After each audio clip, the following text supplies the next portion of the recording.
great panel. So let's get started. How many of you here know about Bitcoin? I guess everybody. So how many of you bought Bitcoin at $20,000? Don't want to say it. So I want to talk to each one of the panelists to see how they bought into the Bitcoin or the blockchain domain. So let's start with Radha first.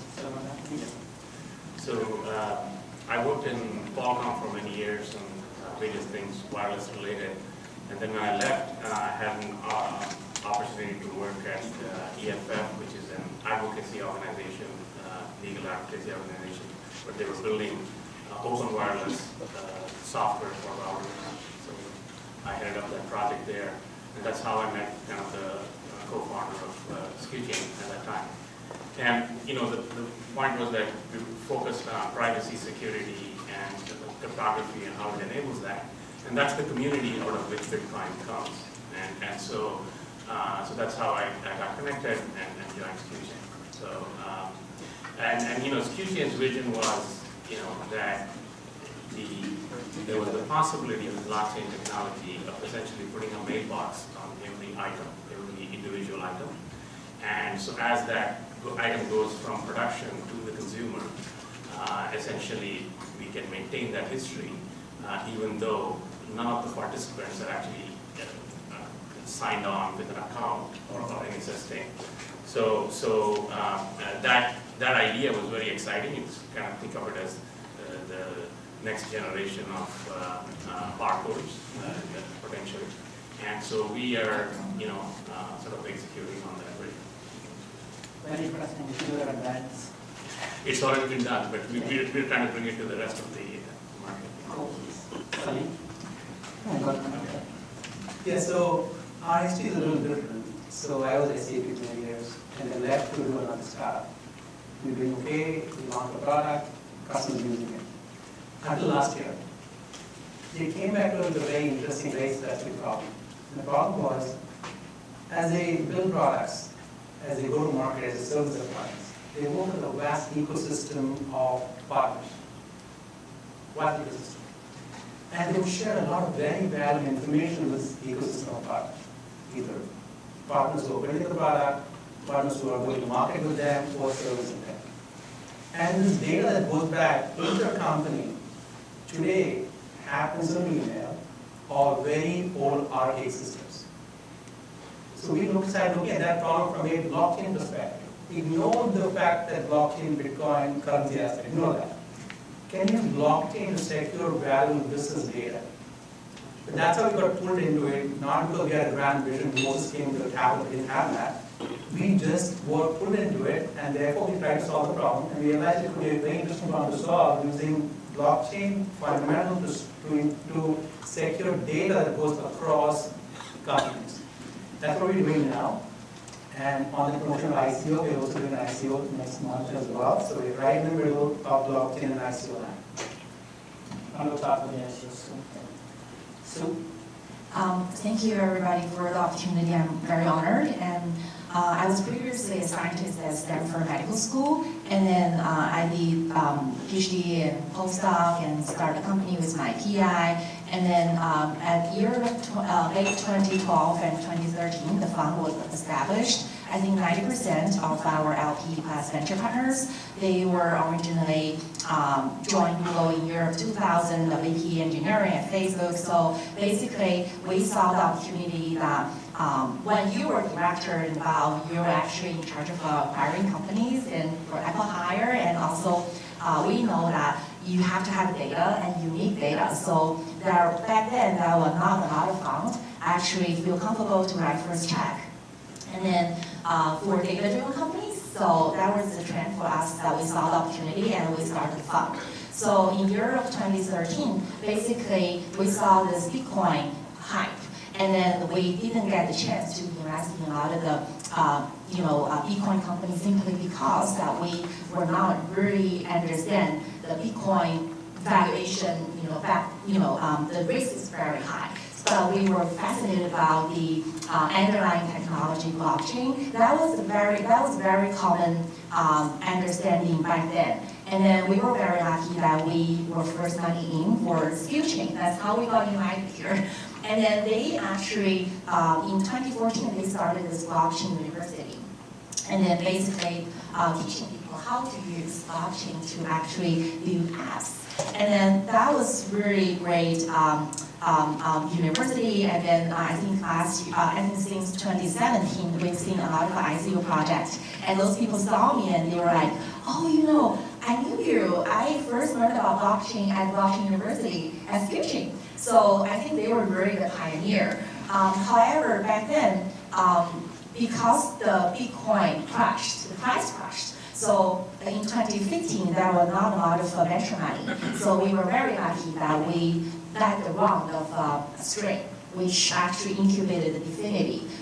So Definity is one of the three, in our opinion, three projects which could actually tackle the scaling problem of Ethereum. It's going to be enabling a lot of Fortune 500 companies to actually issue their own chain and the token. So we were very hopeful for that, and also they recently raised over 100 million, including 61 million from Polychain and Andreessen Horowitz. And Polychain and Andreessen Horowitz invest 61 million, hoping that when Definity went ICO and they can get token back instead of equity. So it's very much the trend in if you are working on decentralized protocol, and then a lot of talented people come to us and they just raise token. They're not raising equity. So that actually, as early stage venture fund, we really have to have, if that's the next web. So it's a shame that we don't invest in it. So that's one of the reasons we are having this crypto hedge fund setting up. But that's a lot of work. You have to be SEC registered as a hedge fund. So we are learning every day. Yeah. Very interesting. Thank you. I got into Bitcoin about 5 years ago, 2013. There were a couple of my friends who really were super excited about it, and I just couldn't understand it initially until they kind of showed me the Satoshi paper. So for those of you who are technical, I would recommend that's the first thing you should read. And I have a background in distributed systems. I looked through the paper, and it was just a really interesting technical breakthrough on how you can create, without any central trusted party, how a network of nodes can essentially, between themselves, without trusting anyone else, figure out a way to, essentially what a ledger is, it's a shared replicated database in which you control assets, where no untrusted third party can double spend your money. So you can hold a lot of assets on it, and anyone in the network can go and participate and become a node and join and contribute resources and become mine and verify and so on and so forth. So it's a very interesting old problem, but Byzantine generalist problem. It's an old business problem that they had technical breakthrough for. And back then, no one really understood how many other applications it had besides the obvious one, which is money. So Bitcoin is essentially the first killer application for blockchain in essence. And if you look at it today, it kind of used one as a store of value much more than an exchange in some way. Back then, people were saying this is a cash replacement, it could be a gold replacement, and eventually it could be US dollar replacement, right? Which is currency replacement altogether. So that's how I kind of got into it. I started looking around, thinking about what other interesting companies can be built on this, and I'm investing in two companies. One is a company called BitPay, which is now the largest processor of Bitcoin. So if you're an e-commerce company, just like you accept credit cards online, if you want to accept Bitcoin or any of the other cryptocurrencies online, it is a company in record to go do that. And then another company called Zappo, if you're an institution and you want to buy, just like you buy gold or other commodities, large sums of them, what do you do with it?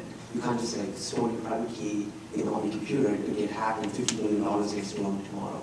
So Zappo's built institutional Bitcoin wallet. So it's cold storage facility for people who buy large amounts of Bitcoin. They also have a wallet for retail use cases. So that's kind of how it kind of got started. And it's really interesting that people talk about this later on, where most companies or most technologies go through this life cycle. And Gartner has this famous chart, everything kind of goes through a crazy hype, then it kind of crashes, and then very, very slowly kind of recovers. And ultimately, the second peak outlasts the first hype peak. I feel like Bitcoin is, or blockchain generally, has gone through two hype cycles. Right? We've already seen the 2013, 2014, hysteria 2015 and no capital was available, and a lot of things like completely stopped and switched to a wall. And then early last year, we had this like whole second wave with Ethereum and ICOs, and we're kind of like going back into a little bit of a down cycle again, and then hopefully some real value at the end of it. But, So thank you, Sandeep. What I heard from you is you're invested in two companies, both are financial related. So when we talk about Bitcoin, the technology behind the Bitcoin obviously is the blockchain, and we all got the hype because of that. But blockchain is just a technology that can be used not just for financials, but it can be used for many other industries. And if you look at Chain, it's nothing related to financials, and if you look at Loyac, it's nothing related to financials. So can you both give an example between Stu and yourself, other areas where you see blockchain can be applied, other industry segments, not financial? the first one that comes to mind is a company called Filecoin. And if you guys know anything about this space, most of you are probably, if you're building something online, you're probably using AWS or Azure or Google Cloud. All three of them are centralized places where you can go rent storage as well as compute. But one of the ways Filecoin is trying to decentralize this is by saying everyone has compute and storage available, right? I mean, anyone can be a node and say, I'm happy to rent certain gigabytes that are available on my set of computers that I'm not really using, or compute that I'm not really using. If the entire world contributed their spare compute and storage, you could probably aggregate those resources and create a very, very large competitor to all of these decentralized systems. That's what Filecoin is trying to do. And historically, you've never had the ability to manage all of these, it's crazy, anyone can, join and become a node and contribute X, Y, and Z without a way in which you can tie these resources together, incentivize them to join the network, verify that what the resources that they're providing are actually valuable, and ultimately rent this back to enterprise customers who basically don't care about anything else except some basic, KPIs about what's the uptime, how much am I getting in terms of bandwidth or storage, and what's the price. Right. And the really interesting part of this is maybe the AWS or the Google Cloud use case never gets commoditized, right? Maybe all the application developers will continue to build on it, but let's say you have secondary storage. All of the cameras that are in this building, for example, probably require up to 3 to 6 months. But what if you want to keep a record for 5 years?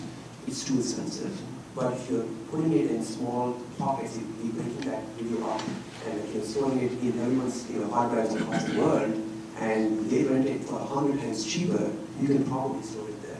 So think of it as secondary storage potential use case. That's the first one that they can come up with. And eventually, as the availability increases, you can think of it becoming a real competitor to one of the big three. So do you have an example? Yeah, so I think the best example is actually Chain, but Brenda can explain later better. And some other things that we invested, one of them is called Decipher. And Decipher, we joined their pre-sale, and then they're going to do ICO as well. So what they're doing is a protocol for decryption and re-encryption. So the first use case is for medical record. A lot of people will think Web 3.0, the best use case is financial and healthcare. I can agree because internet eating the world, but not financial and healthcare because it's highly regulated. And for Decipher, if you use their protocol, for example, there is decentralized healthcare system, Medoc in Korea already using their protocol. So, for example, one doctor in one hospital, the other is in the East Coast. So if you tell the hospital that using my protocol, I can actually manage certain doctor to actually see certain patient's medical record. And if somebody have a peak, I have a record. And then the hospital will feel comfortable. 4 different hospitals share the patient record. So I think for Decipher, their vision is to share something that previously cannot be shared. And also for Great Class, which already went ICO, which was incubated by Consensus. So what their vision is, they are buying energy, and then they're selling it the income for average consumers. So they're already working with this giant nuclear energy producer in Japan. So it's actually making it more dynamic pricing and making it cheaper for average consumer. So there are a lot of use cases that we can talk about, but still behind this is actually Web 3.0 and also token economics. So you have to, so Web 1.0 is internet, Web 2.0 is actually social network, but Web 3.0 is actually protocol, decentralized. So I think almost everything that actually covered by network eventually will be read at a protocol. So yeah, that's an operation. Very interesting. So I want to take a step back, and we've heard many words about distributed ledger and Byzantine general's problem and so on and so forth. So let's take a step back. Let's take a much simpler problem. What is blockchain technology? And there's a notion of public blockchains, permissionless, and private blockchains. So Rhonda, can you give an example? Can you explain the basics of blockchain? Do we have those slides? I was looking for it and I can't seem to find it. Yeah, no problem. Yeah, it's an important distinction to keep in mind because Bitcoin and Ethereum are examples of what are called public or permissionless. Both words are used interchangeably. Anybody can set up a node. You can set up one in your office and start to mine and participate in the network. You don't need authorization from anybody. In the enterprise context, what is more interesting are what are called permission ledgers. So, say in the supply chain, there's a large buyer, automotive or aerospace firm. They may set up a network where their suppliers participate, right? And so nobody else is able to actually get in and participate.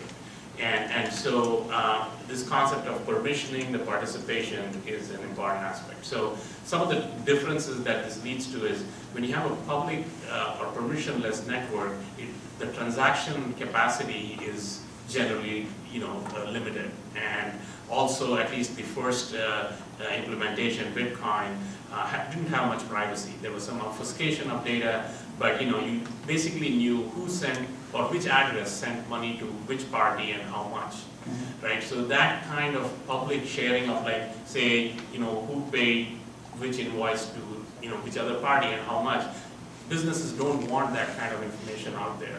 So generally, at least the public, now there are more privacy preserving ways of doing things in public ledgers, but the permission ledgers were designed from the beginning with a view to business privacy, ensuring the participation happens only with relevant parties and so on. And it's a generalization of what it has been there in distributed systems. If you take the space shuttle, which had 4 computers managing it, that was a system that was governed by one party, where there was this distributed decision-making with documents. So or you take data centers where your data is stored across the world for backup redundancy and performance and so on. But there, it's one entity that's governing all of that.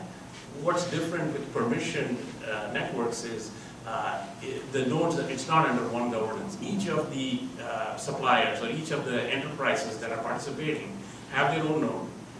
And so there is not any, but now with this decentralized governance, they are able to achieve, some of those things that were only possible. So there's no single master. There's no single master. So in your case, U-chain is a permission database, is that correct, or is it not? So we are actually ledger agnostic. So there are about, maybe 3 major permission ledgers, out there. There's IBM's Hyperledger Fabric, there's Enterprise Ethereum, which is still being developed, which took the public Ethereum code and is adapting it for permission use, and then there's R3 Corda. So, it's all started out with banks and financials, and some of this is tailored to their thing, but it can be applied to a lot of other enterprise things. So our application can work on any of these ledgers, and depends upon the customer need.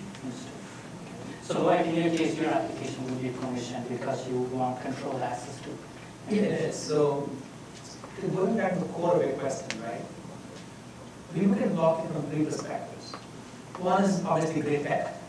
That's a phenomenally powerful thing that you could not do before. The example that you just talked about as well. And what does it mean? It means centralized, decentralized, permission or not permission. We're going one level deeper. Beyond the node, what data can be permissioned as well. So people stay at the node level, you can go even one level deeper. So that's what we're looking at. Very powerful, will disrupt many industries across the board, right? If you step beyond that, the second phase of blockchain is the cryptocurrency angle. It's probably the best manifestation of blockchain that we know about, Bitcoin, Ether. And that's very powerful because truly denationalized value assets moving across the borders. It's a very powerful notion from that perspective. You can send something to me without knowing who I am. All you know is the random address. It's very powerful. I could be in China, I could be wherever, it doesn't matter. The second angle. The third angle is that both of these two constructs have contributed something called an ICO, which means you can raise money now, equity, without giving equity away.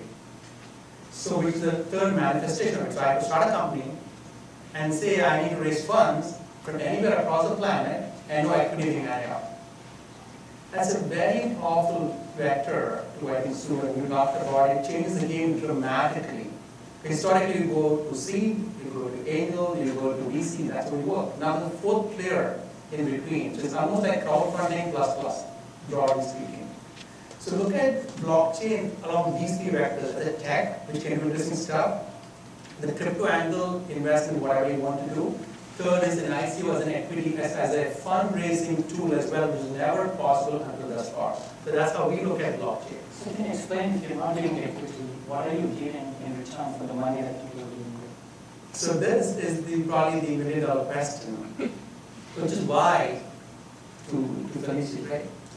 VCs by far today are like deer spotting headlights in the Silicon Valley. Some are moving fast and saying we're going to play in the ICO world. Most VCs today, 99%, are trying to figure out how do we play, because typically you go raise a Series A, I give you $5-10 million investment, give me equity back, preferred stock, easy. I just say no, you don't get any stock, you get tokens. So that modality is very difficult for a typical VC, not smart ones out here, to really understand, right? Because you have no preferred stock, you have no voting right, whatever. So that model has to play itself out. That also means that I, as a ICO raising company, can get money from anywhere across the planet. A guy sitting with half an ether in Vietnam can invest. There's some regulation around that, SEC and other stuff, but assuming we get past that. So the tokenization impacts the whole value chain, how we build a product, how we go to market and license, and how we also raise money as well. So those are the angles we look at, broadly speaking. LOAC is doing an ICO, but not LOAC USA, LOAC Limited in the UK. For a variety of reasons. You structure that up that way. So the point back to your question is that blockchain is not just a tech alone, the tokenization is going to change things dramatically across the value chain. Very nice. So I have to ask a question. I know someone who said there are many industries that can be disrupted. You said that, and Sandeep, you said it.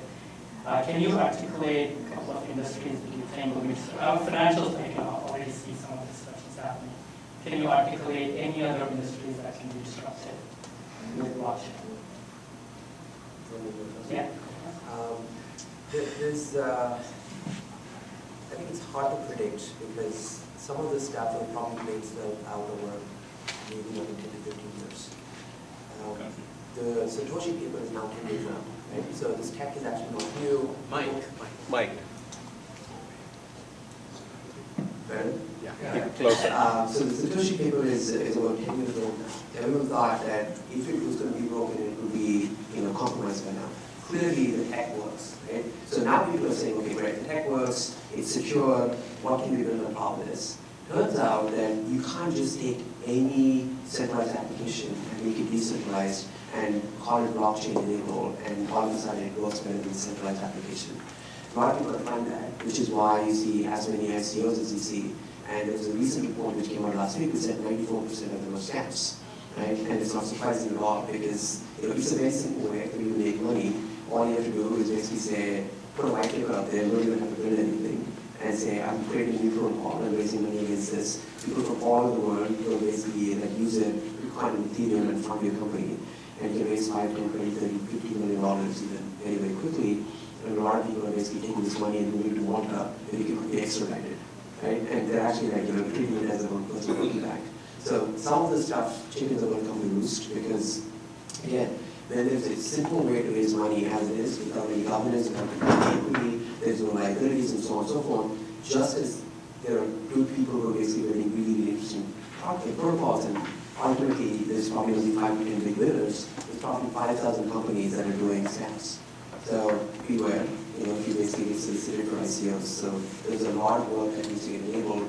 Even as an angel investor, it's somewhat difficult to diligence a company at the early stage. As an ICO investor, it's almost impossible, right? Because you have to read code, you have to audit wallets, right? You have to understand the community, you have to see how the protocol sense works. Sometimes the way the protocol, the tokens are distributed, it changes over time and it favors the protocol creators versus the investors. There's all kinds of problems in here, but it all gets figured out. And I think what we will see eventually over time is very, very interesting things. For example, one of my favorite things that I hope to see is open source contributions being rewarded. Today, the way it works is, a lot of people contributed to Linux over the years. All of us benefit from using Linux systems, servers and desktops even. And most of the people who wrote that code, they make a time out of it, right? Some of them ended up joining some of these companies like Red Hat, and eventually like Wavy, you created an enterprise version of that, and Red Hat went public, and you got shares out of that or did something else.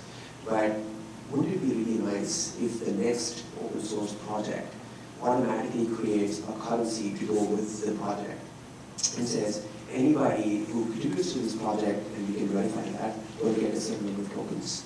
And if this project eventually becomes popular 5, 6, 7 years down the road, anyone who wants to use this open source code will have to buy tokens from the secondary market and call an API, using a certain number of tokens and sync, or stake these tokens in order to use the API. So that, what it does is, it creates a new type of company that is not a Red Hat-like company, which basically makes money off of enterprise support and has revenues, raises money, equity, and so on and so forth. This is entirely decentralized, entirely baked into the business model from day one, where you've created a currency in order for you to use the service, you've created a currency in order for somebody to contribute to this underlying open source effort, and if you create a very, very, very popular open source project, the value of that token increases dramatically over time, and anyone across the world can participate in it. Something like that was previously not possible without a market clearing mechanism, like what a blockchain is. So I have a question for you. If Loac were to go and ICO, how would you know you can invest in Loac? That's a very good question, and I kind of very much agree with what you just mentioned. And then I agree that 90% of the protocols are broken, a scam, and they are more like raising money because of the hype. So there are a lot of tourists. And but for you, because you're starting to do it right now, so in early 2017, I think 90% of the ICO will be successful. But now it's less than 20%. So if you still decided to do it, it's a very good sign that you're not a tourist. So you have a real use case that you want to show people. And another thing that we have to understand about the limitation of Ethereum. And I remember when Ethereum first launched in 2014, and they mentioned that, we just believe that Bitcoin is more like a flip phone, and that it could only do transaction of money, but we wanted to build decentralized apps. And then Bitcoin protocol, Bitcoin 2.0 is too complicated. So we wanted to build very easy protocol that let everybody can issue a token. So Ethereum was launched. And then in 2015, it was actually originally launched, but they immediately realized there was a scaling problem. So I think a lot of people, so for example, one of our partners who joined Google 2000 and then who touched every layer of Google product, he was the inventor of Google image search, and he was hired by Tencent for 2 years because he is a very famous architect. So he was that I was checking the original code, and none of those Ethereum or like US. Well, actually, I wouldn't recommend any of the consumer level, internet company to use any of those protocols. So that actually a great signal because investing in infrastructure level is actually very, very important. It has to be there. So that's why we're very happy that we got the chance to invest in Infinity, and also Cosmos is a great example. I think Skillshare, the article from Zeki, is heavily involved. And so I think Cosmos vision is for everybody to be able to issue a chain instead of a token. And then for Infinity, the efficiency is much more improved. So that's very much improved. So anything that we're working on, decentralized applications, so we have to ask them which infrastructure that you're using. Otherwise, it's not there yet. So it's going to be taking like 10-5, but it's much faster than AI because whoever contributes to open source, they get a token back. So it's very much incentivized. So it's much faster than AI. We believe that. So I had a question, you talked about the hype cycle. So if we don't know the hype cycle, initially you have an invention, and everybody gets excited, and then you have a huge hype cycle, and then suddenly people realize it doesn't do what it needs to do, it's not ready, and then you have a trough of disillusionment, and then slowly there's a slope of enlightenment, and so on and so forth. So if you look at AI, for example, in the 60s, 70s, 80s, there was a lot of hype that AI would do everything, and then suddenly people lost interest in it, AI did not achieve much in the beginning, and then it went down, and then slowly it's coming back up, and now everybody believes in that AI because now it's real, right? So every one of these things will take time. As you said, the paper was written 10 years ago, and it is still surviving. But where are we in terms of the hype cycle? If you look at the blockchain, if you look at Bitcoin, for example, I think it reached the peak, and maybe it's slightly going down, I'm not sure. But where do you think we are in terms of the hype cycle? So, there's different aspects, right? So I think just to expand, give you an idea that, this idea of open source projects being funded through tokens, it's taken off, so I think we are, I would say we are beyond the hype cycle projects, beyond the crest, and probably going in the adoption phase, like more adoption. And I think, but there are different, like token is something in the designers, application designers palette to use, right? And as he said, it's both in the business model, designing the application, how it gets funded, and also how it gets marketed, right? So one approach is taking a SaaS application and having a token, but there are others. To just give you an example, so the way that we are approaching the token sale in our context is that we have this underlying track and trace technology called barcodes.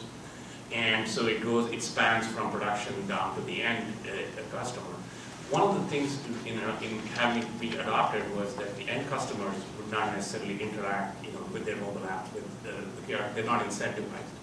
So we are doing a token which is called Popcoin, which will essentially incentivize the customer to engage. So it's a token for brand engagement, loyalty, and even customer service eventually. And so the idea here is that marketing departments of brands would be the customers for this. And this is a new marketing channel for them to have this one-to-one relationship with their end customer, which actually doesn't exist today. I mean, it goes through various distributors. People know Amazon better than necessarily the brand, but they're not interacting with the brand. So this is a slightly different application. It's not like we are offering to a service based on that token, but within another technology, it's kind of incentivizing the thing. So I think the creativity that we can see with the tokens in terms of different ways it's used, I think we're kind of past the hype in terms of here's all the possibilities, and now people are actually applying it and making it happen. But I've heard some use cases where the financial companies are excited and they started on these blockchain projects, and after 6 months, 8 months, 12 months, they realize that either the technology is not ready or the people are making the promises that can do all these things are not delivering. So sometimes these young projects are not actually succeeding. So do we believe that the technology is ready, or are we still behind the curve in terms of the platform and infrastructure and technology needed for it to succeed? So there are couple of angles to keep in mind, right? Historically, hype phenomena, hype cycle was a very localized phenomenon. The hype cycle in the Valley is different from what hype cycle in Korea. Yeah. Blockchain has changed that. It's a global phenomenon. So it's kind of impervious to local hype cycles, right? Because even if you think in a downturn, Korea might think not. So it normalizes it. That's a very interesting phenomenon because of the denationalized approach to it. The second thing is that if you look at innovations to tokenize things, right? In our world, what we're saying is that, let's take the customer use case for us. Let's say SAP buys a product, they're already a customer by the way, let's say they acquire a product, and they want to send some sensitive information, deal data to Accenture, right? They will use a microservice powered by a token to do that. So we turn a token into a microservice license, right, to really change the game here. So you're saying, I want to send a $3 million RFP data to share privately with Accenture. Use a token, get over there. So they might be using a token. So you got to think like that to really change the way tokens are perceived, the way that what it does. Only then can true innovation come. Other point is that fintech is heavily regulated. So our belief is both in fintech or health is a big problem to solve, because not even to solve the product problem, but to solve the governance problem and compliance problem as well. So we're staying away from fintech, away from healthcare, and solving classic enterprise ecosystem problems. And that's the reason we chose to go that route. Only then can you scale, otherwise you get caught up in the governance and compliance and the tech dilemma, right? So you got to step away from that. So with only 10 more minutes, I'm going to give the control to the audience. I know there's a lot of technology terms in here and so on and so forth, so I want to have the audience ask some questions. If somebody has a question, just raise your hand, I'll give you a mic.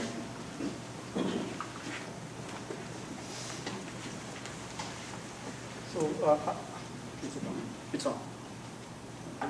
So last month, I met a couple of founders, and then they are not able to pitch me 1 minute investor page.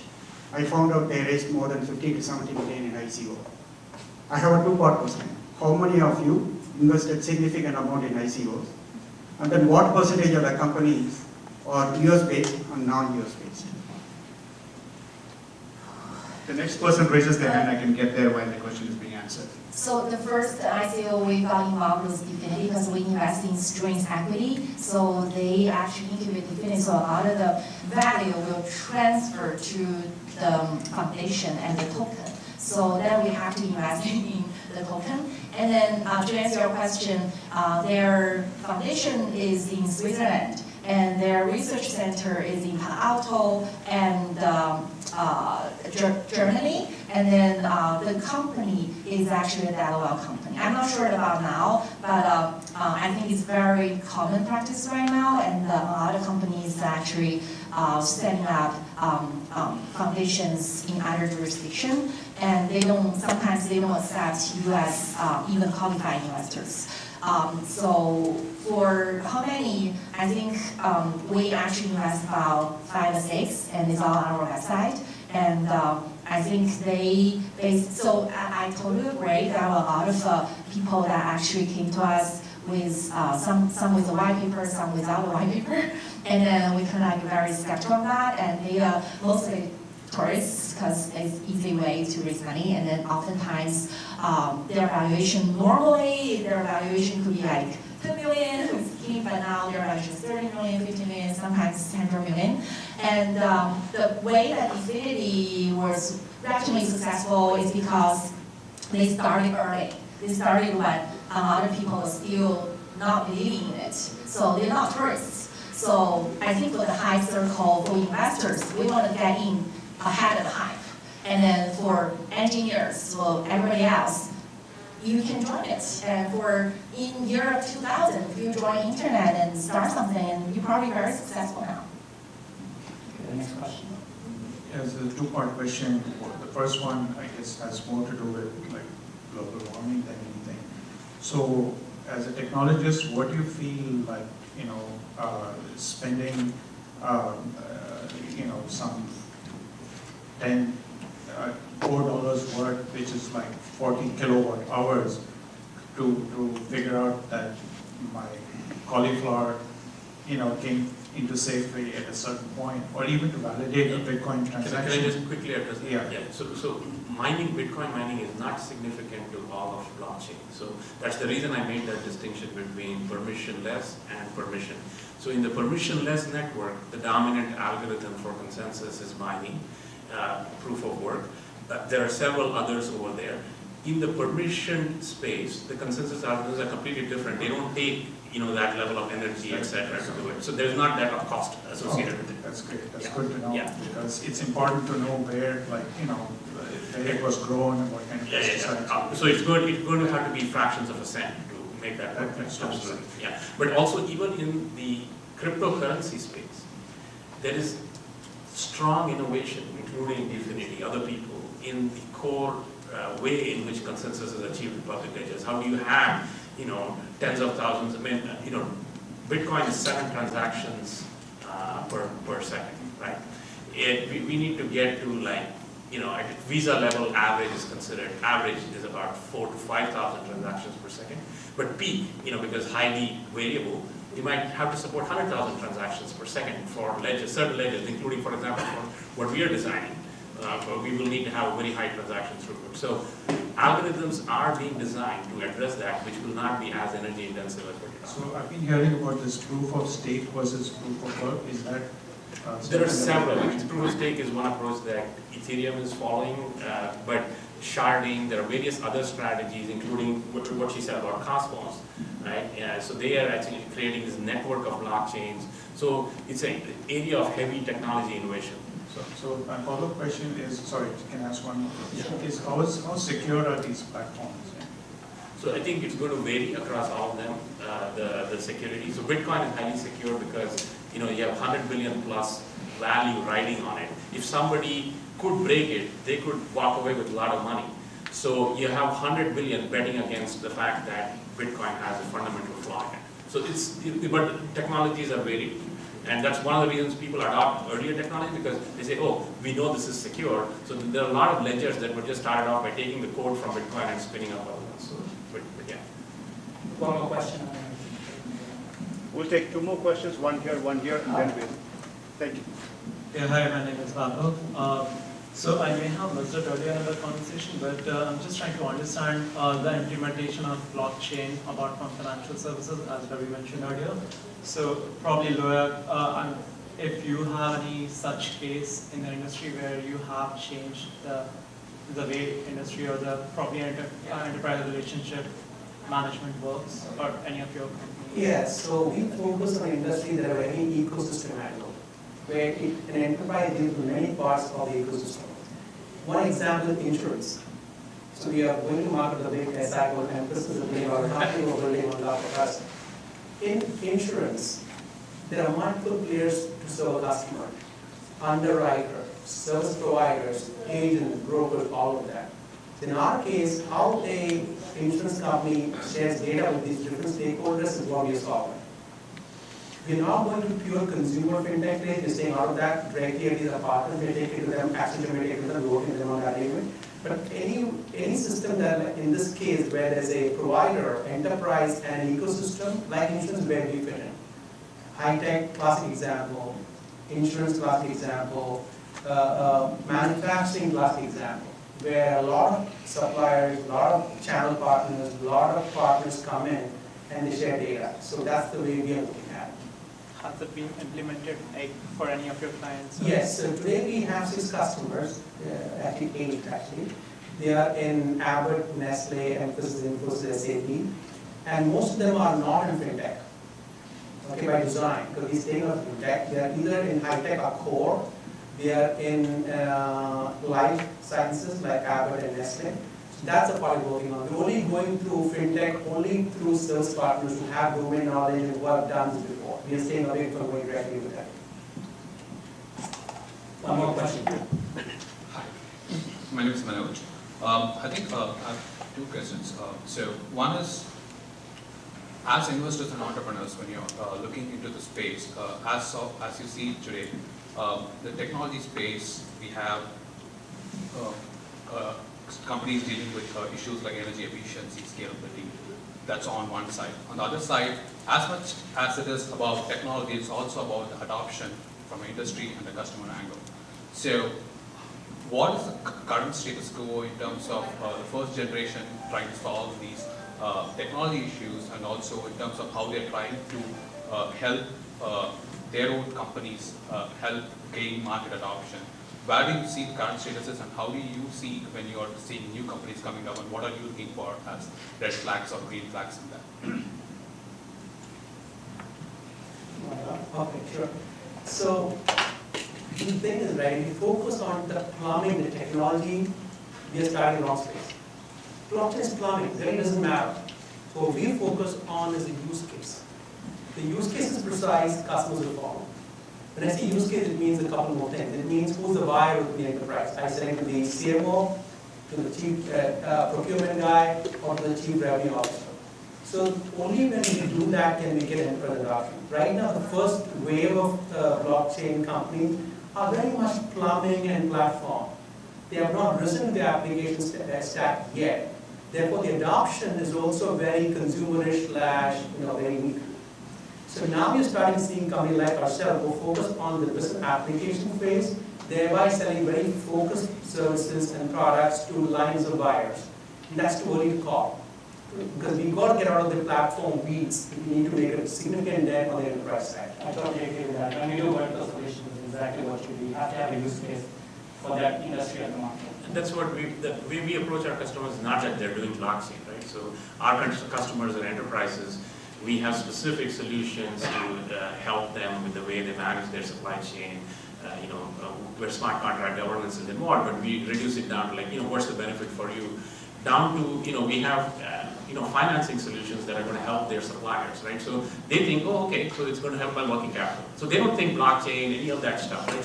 So our solution, as it's presented, is in that context. So for example, that's the basis of our partnership with Entity Data, which is, I think 70,000 plus employee organization based in Japan, but all over. And they are taking our technology and, deploying it within their enterprise space. So I think, that's how it's happening. I was going to ask one last question about. So there's one more question out here. I need to stay in the good books of this lady, so I want to offer her a chance. Hi, my name is Padma. I wanted to thank you all for explaining a lot of use cases and context around these technologies which are very complex. In the last couple of years, I feel that personally from my angle, we are wrapped up in excitement, fear, FOMO, around blockchain, bitcoins, and cryptocurrencies, and stuff like that. I was curious, Yanni spoke about belief in an earlier session, and I was curious about do you folks feel convinced that there is a belief that this is really going to be a game-changing technology and take us into the future? I think it's the second coming of the internet is how a lot of us look at it. If you believe in the internet, you should believe in this. I totally agree with what your comment was. Like AI was, it has a hype because it has very high certainty. At some point, that something might happen. So there's a hype now. For example, like for AI, you guys are from Google, and then you have to have a lot of analytic data. You have computer power. You have TPU. Everything has to be ready. So for blockchain, the same thing. Right now, like people are talking about, like consumer level, like mass adoption. It's not there yet. For example, I want to do a decentralized Uber, but there is no highway yet. So it will take some time. But my understanding is because it's open sourced, so everybody can contribute. So before, if you have an open source platform, you make money by organizing conferences, right? Organize like Red Hat or Cloudera. But now, if you are really talented, and then you write a protocol, and you be like Bitcoin like Satoshi, like hundreds of a billion market cap, And that's something that we believe that will attract a lot of talented people just like yourself to actually get into this field. Back to your question, where is it? My view is roughly the same. It's very, very hard to predict where it's going to go. But my sense is, if you follow the talent, roughly that something of significance, gets developed. In the olden days, like all the smartest engineers used to go on like build for the internet, right? When social networking happened, like unfortunately, all the smartest people basically followed, into that world and like sold their data for ads and things like that. Not the best things in the world, but that's what happened, and we got a lot of value out of it. And if you follow the talent today, right, and all of the scaling problems that you guys are talking about, some of the use case issues that people are talking about, all of them will get fixed if there's enough belief in the talent that this is an important domain and people go and contribute their time and energies to it, and that's what we're seeing. For me, on that front, right, blockchain is very transformational. As you said, it's definitely the internet 3.0. Because, AI will touch some aspect, big data some other aspects, AR, VR some other aspect, but blockchain is very foundational. And we got put into it not because we had a vision, only screaming and kicking, we got put into it. And now we realize, oh my God, this is really transformational. And we got to get beyond the very good shiny object of Bitcoin. And as you go really below that, and you realize the potential is very, very dramatic. It could disrupt probably all industries, B2B or B2C. Just requires some more deep dive.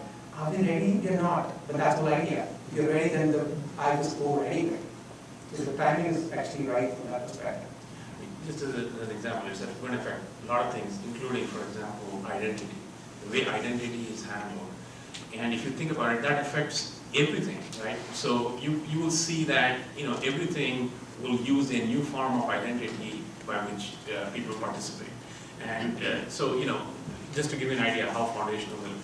Yeah, I think identity is a great example. For example, passport and airline tickets. If you want to mass identity across the countries, imagine having a centralized database, or not centralized, decentralized database, and getting that. So that's a big issue.